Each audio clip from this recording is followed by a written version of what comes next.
한 목소리로 고백하겠습니다. 믿음을 선택한 삶은 결코 틀린 삶이 아닙니다. 한 번 더 고백하겠습니다. 믿음을 선택한 삶은 결코 틀린 삶이 아닙니다.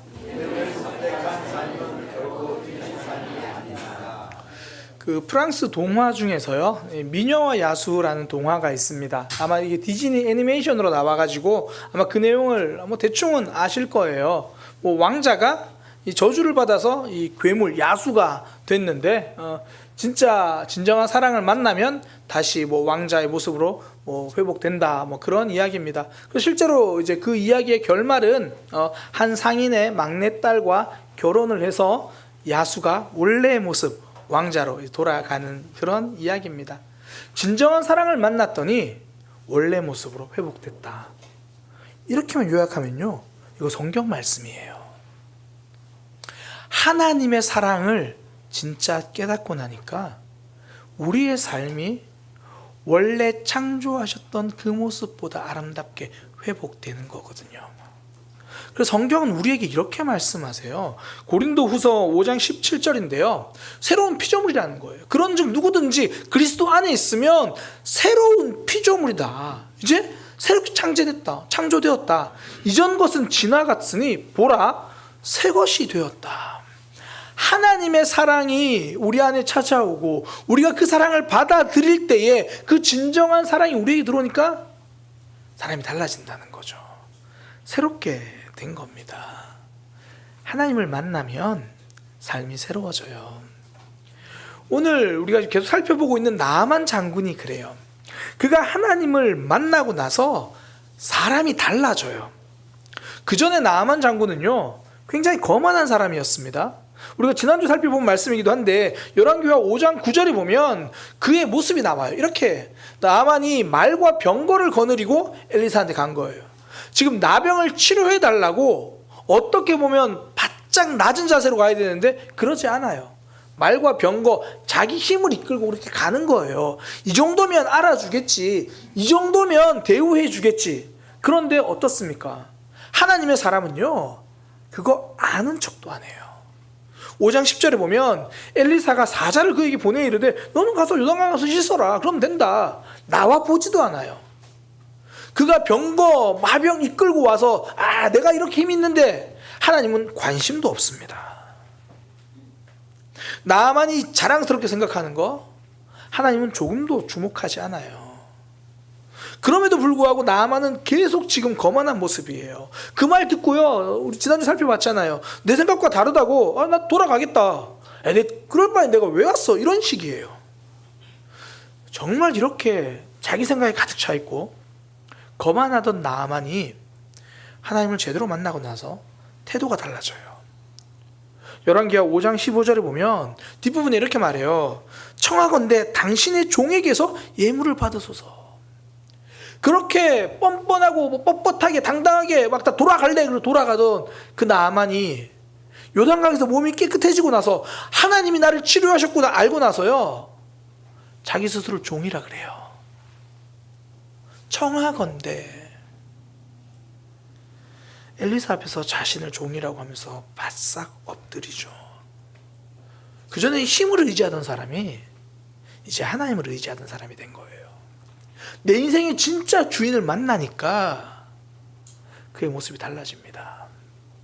영국의 유명한 시인 바이런이 남긴 유명한 말이 있잖아요. 가나 혼인잔치 사건을 보면서, 물이 포도주가 된 사건을 보면서 시인 바이런은 이렇게 한 문장을 남깁니다. 물이 그 주인을 만나니 얼굴이 붉어졌더라. 물이 예수님을 만나니까 그 평범했던 물이 기쁨을 주는 포도주로 달라진 거예요. 하나님을 만나면 삶이 달라집니다. 예수님이 우리 인생에 오면, 진짜 주인을 만나면 우리 삶, 기쁨이 회복된다는 거죠. 저는 우리의 믿음에도 이런 힘이 있기를 소망합니다. 하나님을 믿는 믿음 덕분에 제 삶이 이렇게 새로워졌습니다. 이렇게 고백하는 우리 사랑의 모든 지체들 되기를 소망합니다. 나만 장군이 그랬잖아요. 여전히 국적은 아람 나라의 장군이에요. 우리도 예수 믿어도 여전히 국적은 한국입니다. 그러나 저와 여러분은 하나님의 백성입니다. 나만 장군의 소속은 하나님의 백성이에요. 그러니 하나님을 선택한 그의 삶, 믿음을 선택한 삶 결코 틀리지 않은 거죠. 하나님이 그에게 생명 되어 주시니까요. 하나님이 우리를 왜 부르셨습니까? 살리려고 부르신 거예요. 예수님이 그렇게 말씀하셨잖아요. 병든 자에게는 의사가 쓸데가 없다. 그러나 건강한 자에게는 의사가 쓸데가 없다. 그러나 병든 자에게는 의사가 필요하다. 무슨 이야기예요? 병든 우리 영혼 예수님이 고쳐주시려고 불렀다라는 거예요. 하나님 왜 우리를 지금 이 예배 자리로 부르셨습니까? 나를 살려주시려고요. 퍼석퍼석해져가는 우리의 영혼을 생명력 있는 영혼, 그 삶으로 만들어주시기 위해서입니다. 그러니 하나님이 한 영혼이 돌아오는 걸 기뻐하신다 그러잖아요. 누가복음 15장 10절에 내가 너희에게 이르노니 이와 같이 죄인 한 사람이 회개하면 하나님이 그 천사들 앞에서 기쁨이 된대요. 하나님이 기뻐하신다는 거예요. 우리를 살리기를 원하신 그 생명의 하나님, 우리가 그분을 붙드는 순간 우리가 살아나고요, 우리가 살아나는 모습을 보고 하나님이 기뻐하십니다. 그러니 믿음을 선택한 삶 결코 틀린 삶이 아닙니다. 믿음을 선택하셨습니까? 잘하셨습니다. 하나님을 선택하셨습니까? 잘하셨습니다. 나만도요, 그 덕분에 절망이 소망이 됐고 그 인생이 달라졌어요. 하나님을 만나니 그의 삶이 새롭게 됐어요. 저는 오늘 이 나만이 달라진 모습이 하나님이 우리에게 알려주시는 신앙의 이정표라고 생각해요. 하나님을 만나면 이렇게 달라질 수 있다. 하나님을 만나면 이렇게 달라질 거다. 그 모습을 오늘 두 가지를 좀 살펴보려고 해요. 우리도 하나님을 만나고 믿고 있으니 우리의 믿음과 삶도 달라져야 하잖아요. 어떤 모습이냐면 첫 번째는 나만이 하나님을 만나고 나서 하나님 앞에 엎드리는 인생이 됐어요. 새로운 삶이란 엎드릴 줄 아는 삶입니다. 열왕기하 5장 16절에 보면 나만 장군이 엘리사 선지자에게 이제 예물을 드리려고 막 신랑이 하는 장면이 나오거든요. 그가 가지고 온 거 막 드리려고 해요. 그러니까 이 엘리사 선지자가 하나님께 맹세하노니 나 그거 안 받겠습니다 그래요. 근데 나만 너무 드리고 싶잖아요. 그래서 강권하여 이거 좀 받아주세요, 받아주세요. 그랬더니 끝내 엘리사가 거절해요. 그러니까 나만이 포기합니다. 그전 같았으면요, 끝까지 고집 피웠을 거예요. 뭐 나만의 말투로 하면 이렇게 되겠죠. 내 생각에는 이 정도는 받아주셔야 합니다. 내 생각에는 이건 아니잖아요. 이 정도는 좀 받아주세요. 이전에 나만 같았으면 끝까지 자기 주장하고 끝까지 자기 고집 부렸을 거예요. 근데 이제 그 고집을 꺾어요. 내가 이렇게 하고 싶은데도 그게 아니라고 하니까 그러면 제 생각을 접겠습니다. 대신에 다른 부탁을 해요. 17절에 나만이 이르되 청하건대 제가 부탁이 있습니다. 이 예물을 안 받으실 거면 제가 흙을 좀 가져갈 수 있게 해주세요. 대단한 예물을 거절한 그에게 흙 조금 가져가는 것도 부탁을 합니다. 그 흙 가져다가 제가 우리나라에 돌아가면 그 흙으로 제단을 쌓겠습니다.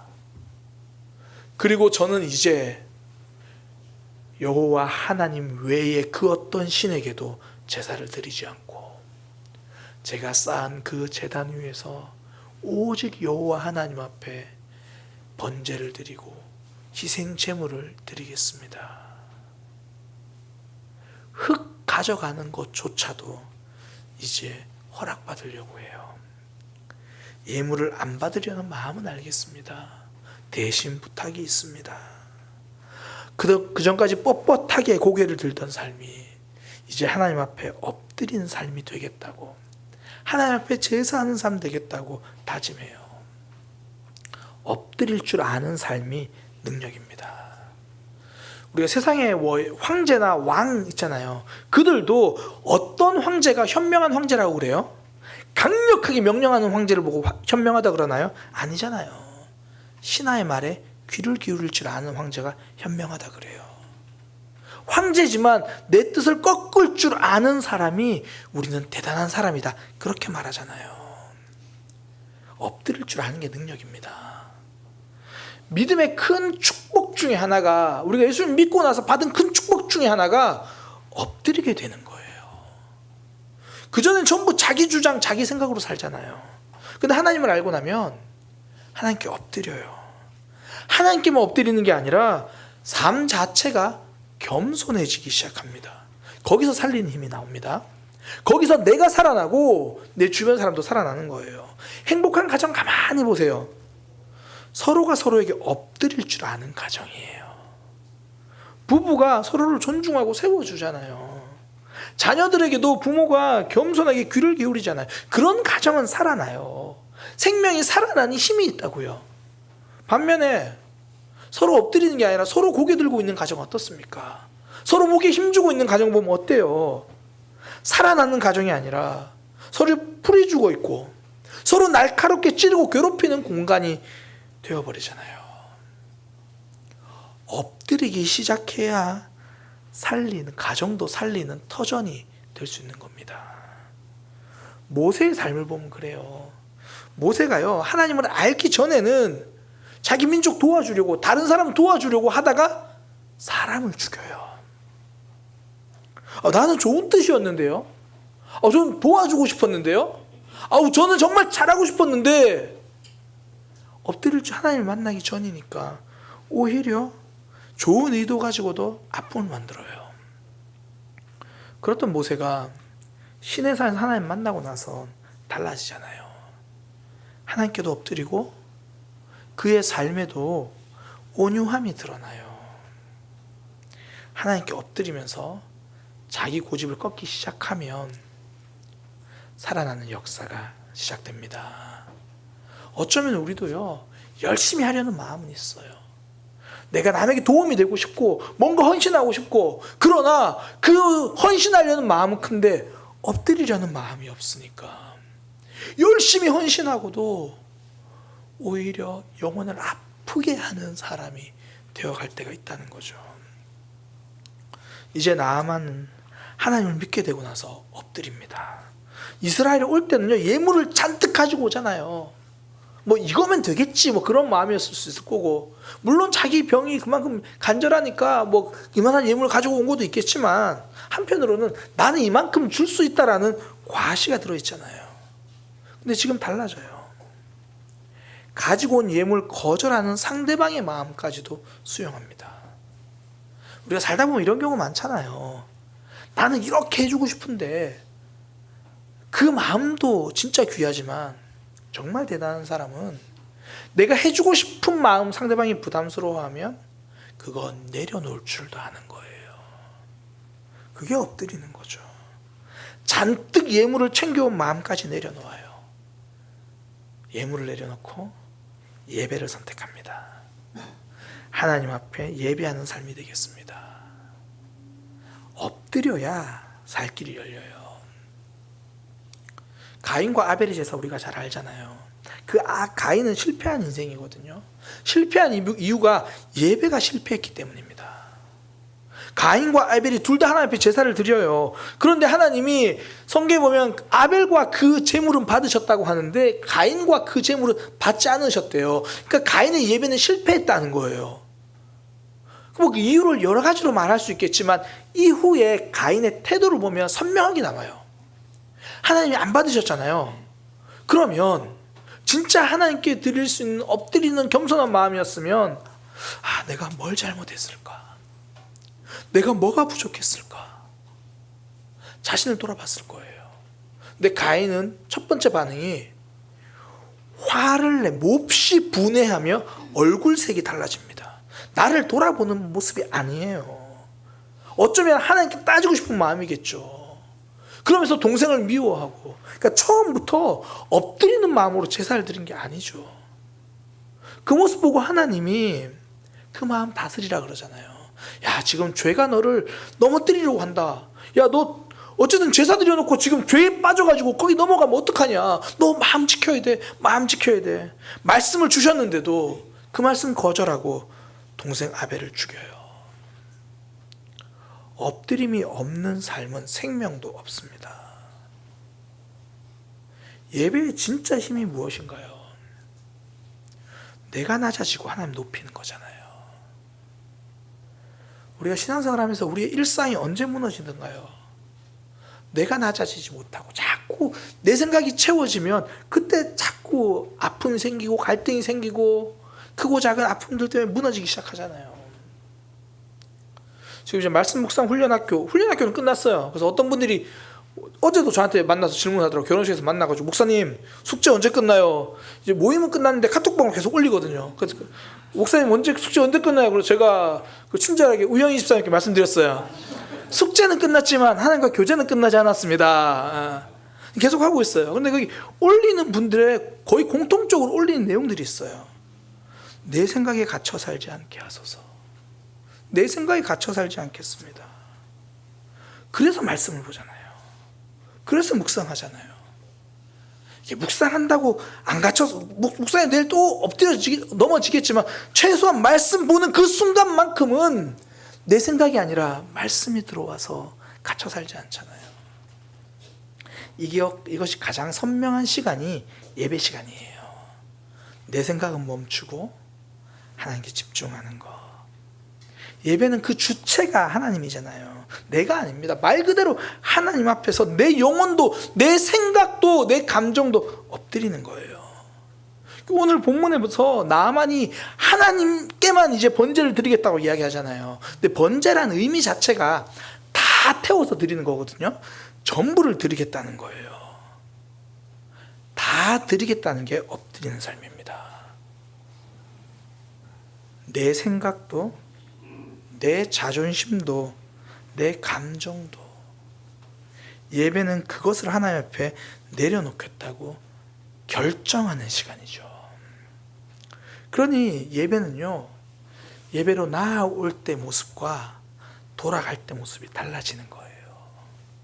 들어올 때는 내 생각 가득 차서 와요. 들어올 때는 내 감정이 아직도 해결 안 되는 거 들고 와요.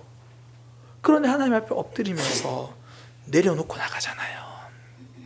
하나님 앞에서 온전히 엎드리는 삶이죠. 그렇게 하나님 앞에 엎드리고 하나님을 만난 이들은 하나님을 닮아가게 되어 있습니다. 모세가 성막에서 하나님을 계속 만나니까 빛 대신 하나님을 닮아서 얼굴에 빛이 나잖아요. 흔히 왜 금묵자흑이라는 말 있잖아요. 먹을 가까이 하면 그 사람이 검어진다. 자꾸 가까이 만나기 시작하면 묻어가는 거예요. 하나님 앞에 엎드리고 하나님을 만나기 시작하면 하나님의 성품이 우리에게 묻어나기 시작합니다. 하나님으로 물들기 시작하는 거예요. 인생이 180도 달라지는 거죠. 그러니까 믿음을 선택한다는 건 절대 시시한 일이 아닙니다. 하나님 앞에 엎드리고 내가 하나님으로 물들어가는 삶이에요. 그게 성숙이잖아요. 그 삶이 능력이잖아요. 생명은 그때 흘러나오기 시작합니다.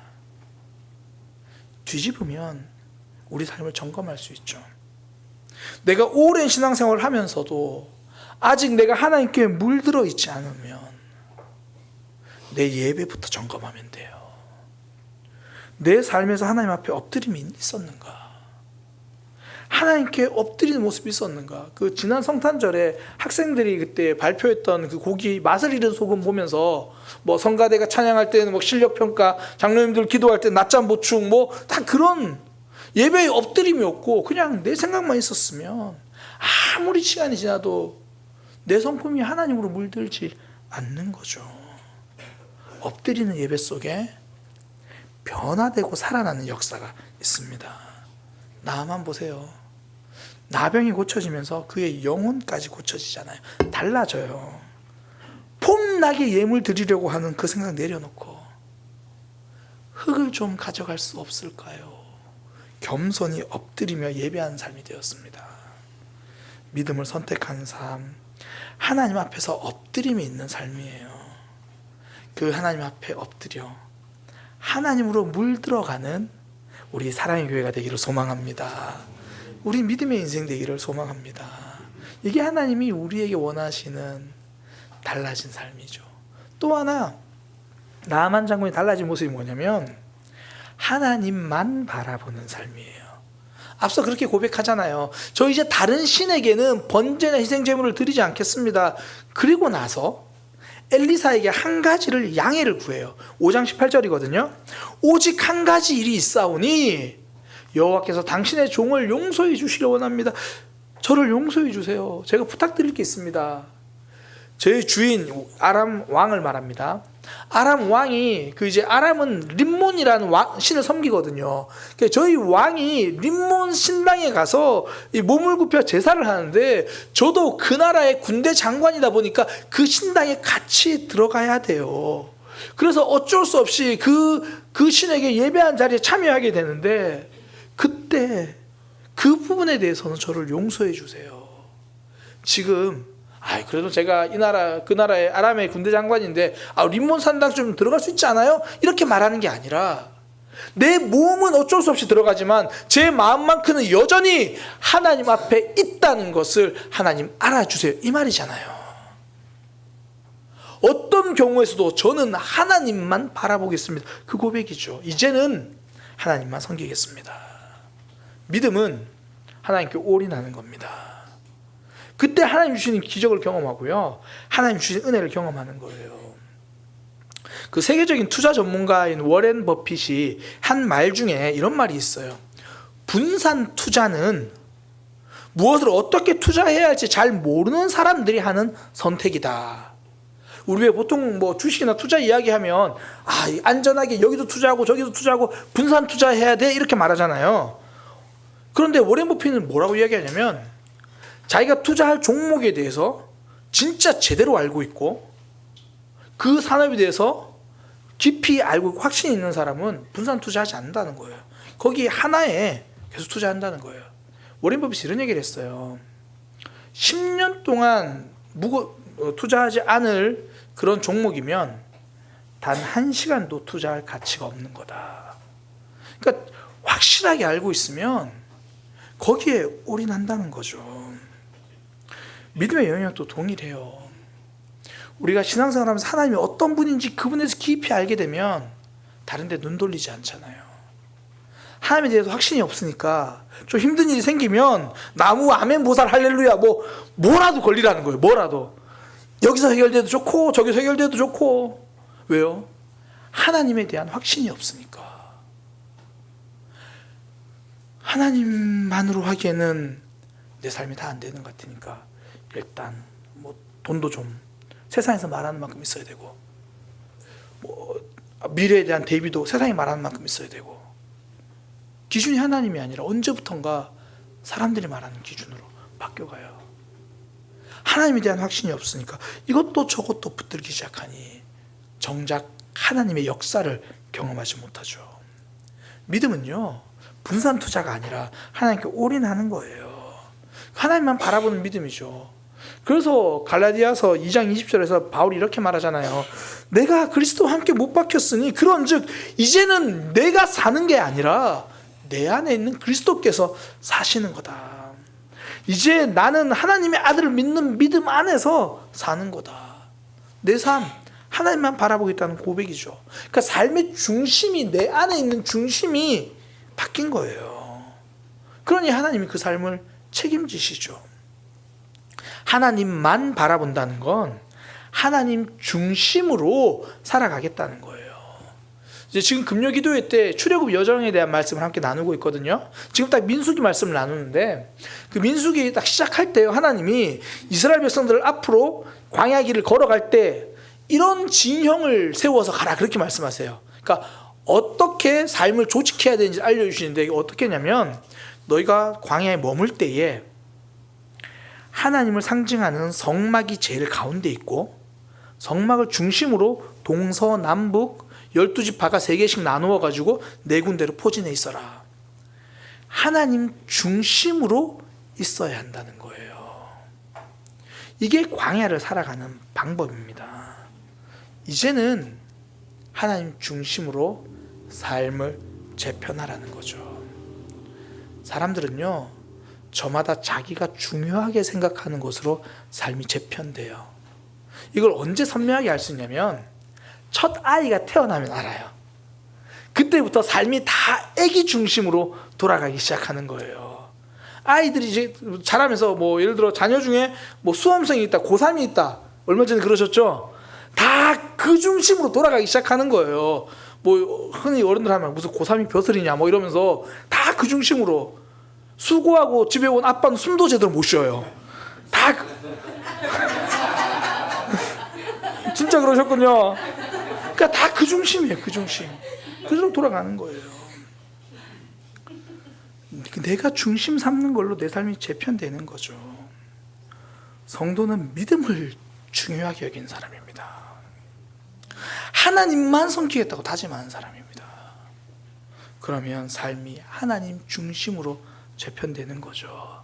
내 시간도, 내 감정도, 어쩌면 내 꿈도 하나님 중심으로 재편하며 살아가는 삶, 그것이 믿음입니다. 저는 우리 사랑의 모든 성도들이요, 세상에서도 성공하기를 바라요. 물질도 넉넉하길 바라고요, 관계도 아름답게 풀리길 바라고요, 명예로운 일도 많이 하길 바라요. 그런데 그거 다 잡느라 하나님 놓친다면 그건 다 놓친 겁니다. 먼저 하나님 중심으로 내 삶을 재편할 때 우리의 삶 진짜 생명력 있는 풍성함을 누리는 거예요. 소설 중에 그리스인 조르바라는 소설이 있어요.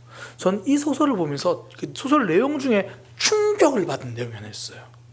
어떤 내용이냐면, 이제 주인공이 그리스인 이제 조르바라는 사람을 만나서 함께 이제 생활하는 뭐 그런 이야기인데, 조르바를 처음 만나서 함께 배를 타고 갑니다. 근데 주인공이 보니까 조르바가 배에서 보다가 우연히 발견한 거예요. 처음에 몰랐는데 검지 손가락이 절반이 없는 거예요. 그래서 이제 뭐 서로 뭐 근황 토크라고, 스몰 토크라고 하잖아요. 이제 물어본 거예요. 그 어떻게 된 거냐? 어쩌다 손가락이 그렇게 잘리셨어? 기계에다 다친 거요? 이렇게 물으니까 조르바가 대답을 하는데, 무슨 어떻게 대답하냐면, 기계는 무슨 그런 거 아니에요. 내가 한 번은 도자기를 굽는 일을 한 적이 있습니다. 도자기를 너무나 잘 만들고 싶었어요. 그런데 이게 농로에다가 이렇게 쫙 돌리는데 손가락이 자꾸 거치적거려가지고 이게 끼어들어가지고 내가 진짜 마음에 드는 도자기를 자꾸 이 손가락이 뭉개버리는 거 아니겠어. 그래서 손도끼를 들어서 검지를 잘라버렸어. 아름다운 도자기 하나 만들고 싶어서 그 마음이 중심이 되니까 검지 손가락이 걸리적거린다고 그걸 잘라버렸다는 거예요. 자신의 손가락이 내 도자기 만드는데 방해가 돼서 그걸 잘라버리는 것.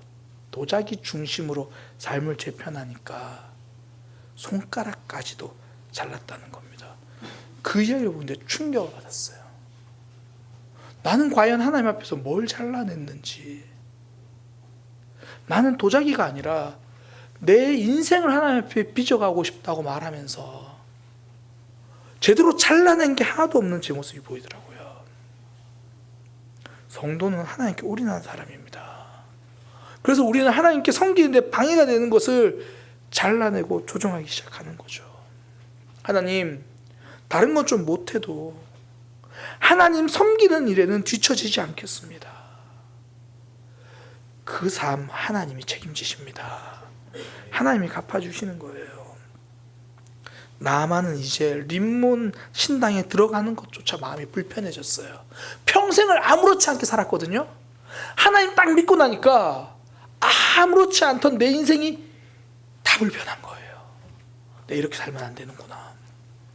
내 그동안 죄인지도 모르고 내 마음대로 살았구나. 그러면서 하나님 중심으로 삶을 재편하는 거죠. 하나님 중심으로 삶을 조정하는 거예요. 신앙생활 잘하려고 무엇을 조정하셨습니까? 하나님 잘 섬기기 위해 내가 잘라낸 삶은 무엇입니까?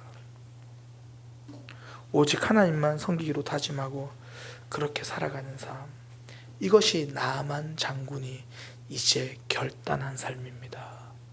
그리고 하나님이 우리에게 기대하시는 삶입니다. 말씀을 정리하겠습니다. 나아만 장군은요, 하나님을 만나고 삶이 달라졌어요.